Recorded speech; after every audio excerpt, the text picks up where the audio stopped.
What do you think about nepotism? आपको लगता है कि ये, क्योंकि जनता इरिटेट हो जाती है कि ये इसके बेटे आए और इसके, ये देखिए आपको लगता है टैलेंट की बहुत कमी हो रही एक है? बात याद रखिए आप, नेपोटिज्म महाभारत में भी था। ओके। धृतराष्ट्र दुर्योधन की आंखों से अपने सपने देखता था।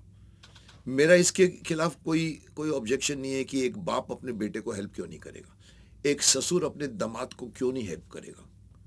रियल लाइफ में होता है ना, अरे मेरा दामाद है, इसको तो मैं कुछ भी दे सकता हूँ। सब nepotism to that extent will happen. Raj Kapoor का लड़का बनेगा एक्टर, अमिताभ बच्चन का लड़का एक्टर बनेगा, शाहरुख खान का लड़का एक्टर बनेगा।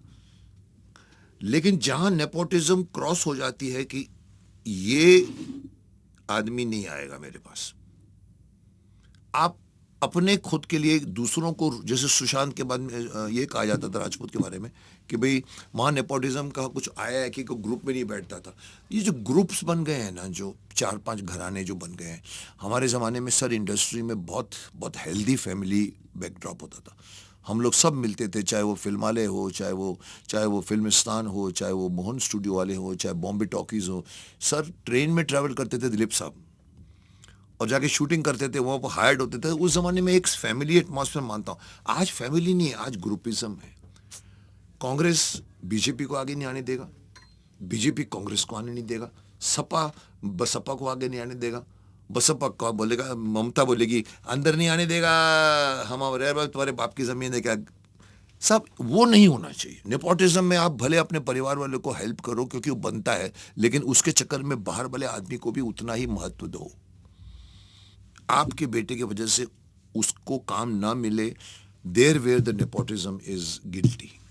ओके। बट लेकिन ये जो आपको लगता है कि जो नया जनरेशन आया है उनमें एक्टिंग की कमी है क्योंकि थिएटर सब खाली है sir? On the contrary I am surprise कि आज के, मतलब मैं बुराई भी करता हूँ सैटेलाइट की, लेकिन कभी कभी मेरे गलती से टीवी ऑन रह जाता तो मैं देखता हूँ कि टैलेंट तो है इन लोगों में, लेकिन बेचारे करें क्या। 600 एपिसोड में एक ही तरह की एक्टिंग करनी पड़ती है, एक ही तरह का आंसू लगाना पड़ता है। एक्टिंग है एक, हमारे यहाँ भरे पड़े एक्टर। थिएटर में भी आजकल थिएटर भी एनएसडी से आना शुरू हुआ लोगों ने। हमारे ज़माने में सिर्फ एफटीआई था, मैं निकला वहाँ से, हम देखते थे कि एनएसडी के स्टूडेंट्स हमको देखते थे ऐसे खड़े हो गए, देखो साला हम तो इससे अच्छे एक्टर है, साला इसको काम मिला है, ऐसा होता था। But I used to feel for them. But suddenly साहब टेलीविज़न आ गया और टेलीविज़न ने सबको काम दिया। Everybody got the job. Everybody got the, because next door में रहने वाला आदमी भी टीवी सीरियल में आ सकता था। तो आप ये नहीं बोलो कि एक्टर नहीं है और अपॉर्चुनिटी भी नहीं है, बट प्रॉब्लम ये है कि कहीं ना कहीं कंटेंट नहीं है। अब वही चीज़ बार बार दिखाओगे तो फिर थिएटर कैसे भरेंगे। थिएटर को भरने के लिए आपको गिमिक्स करनी पड़ती है, दुनिया भर की बातें करनी पड़ती है। तो कहीं ना कहीं मैं समझता हूँ, मैं ये नहीं कहूँगा कि आजकल अच्छे एक्टर नहीं है, मेरे से भी अच्छे एक्टर हो सकते हैं। एनएसडी में भरे पड़े हैं सब, जितने भी ये सब। इरफान साहब के लिए मैंने एक बार कहा था, नीचे बैठे थे मेरे, मैं चेयरमैन था चिल्ड्रन फिल्म सोसाइटी का, मेरे फंक्शन में वो आए थे और मैंने माइक पे बोला, मैंने कहा देखिए वो इरफान बैठा हुआ है, ये इरफान ऐसे एक्टिंग करता है जैसे मक्खन से चाकू निकल जाता है।